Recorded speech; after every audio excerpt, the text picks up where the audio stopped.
Hi, my name is Michelle Albert, and the article I chose for this project was Women in Iceland Stage a Nationwide Strike.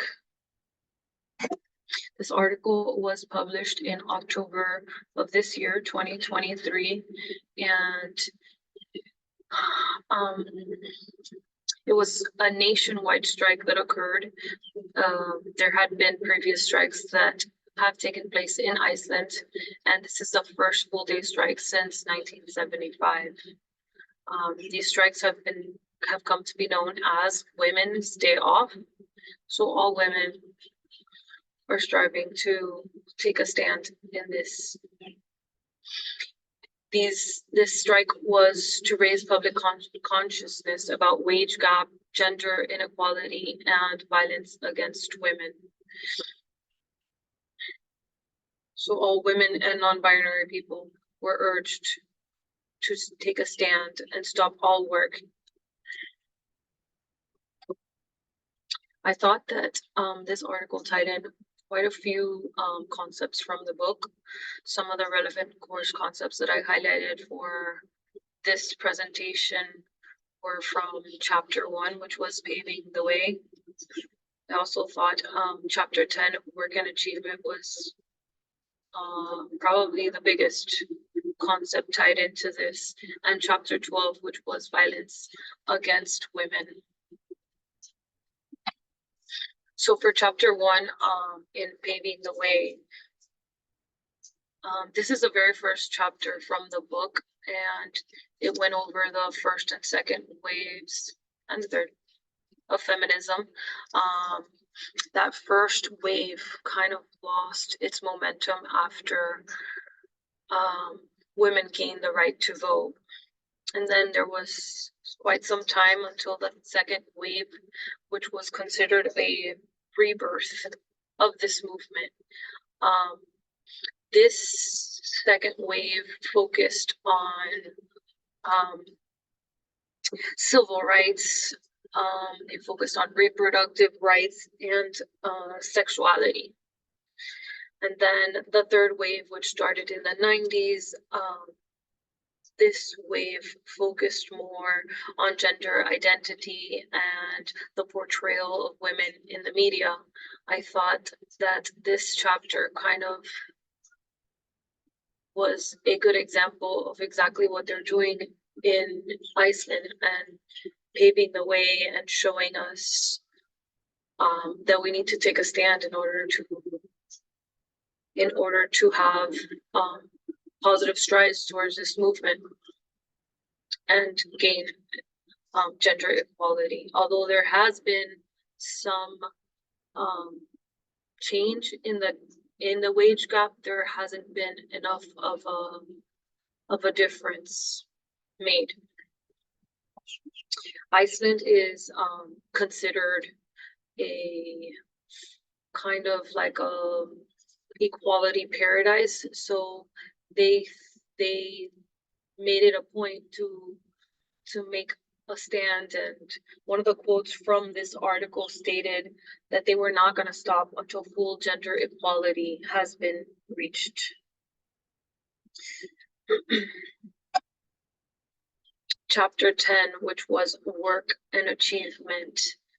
To me, this was probably where I found the biggest tie to the article, where it went over what we covered in this chapter, which was wage gap.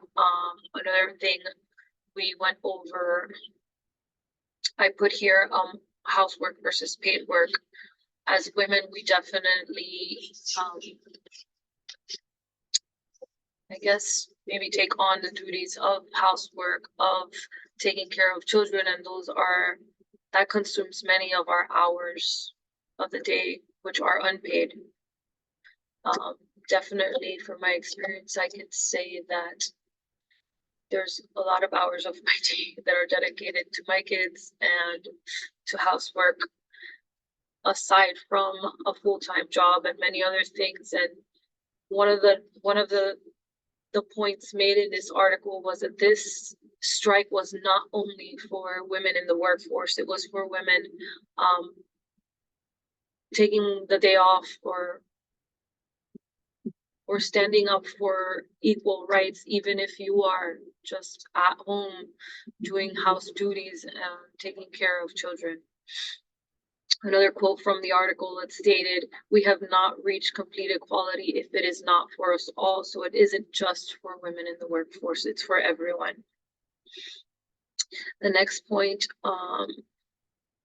that stood out for me from the book Concepts was women in the workforce and the wage gap. So Iceland, I think, has made huge strides in this movement, and they are always coming out on top on that gender gap in reports. So they continue to make huge strides for us.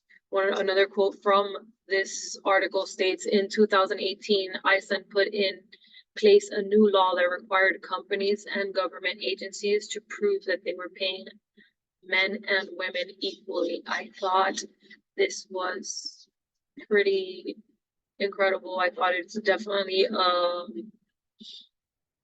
a good example to show the world globally that they are making a stand and pushing for equal rights for everyone.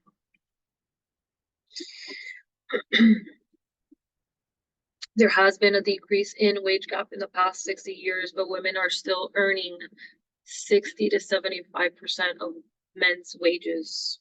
So still a huge gap, in my opinion, where there shouldn't be one. And we got to continue to work and make strides in that effort. The last chapter that I chose to highlight was violence against women. So yes, we do see sexual violence and physical violence still very much a fact. 35% of women globally have experienced physical or sexual violence.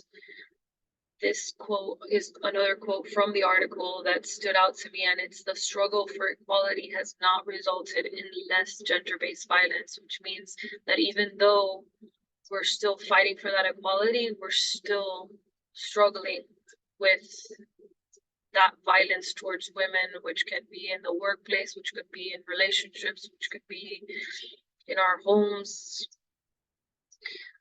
I think it's still something that we really need to strive for and make a stand for. The future considerations that I wanted to point out were that movements have ripple effects. So hopefully in seeing this strike and people realizing that by making a stand, we can improve these efforts, and that the movement needs to the movements need consistent momentum. So not waiting maybe so long until the next strike, or being more consistent in our efforts can help us make a difference. Also, raising public consciousness can enable gender equity throughout the world. So Iceland has been a catalyst and a huge part in making everyone aware of the situation, and hopefully it can make a huge impact. Yeah, thank you.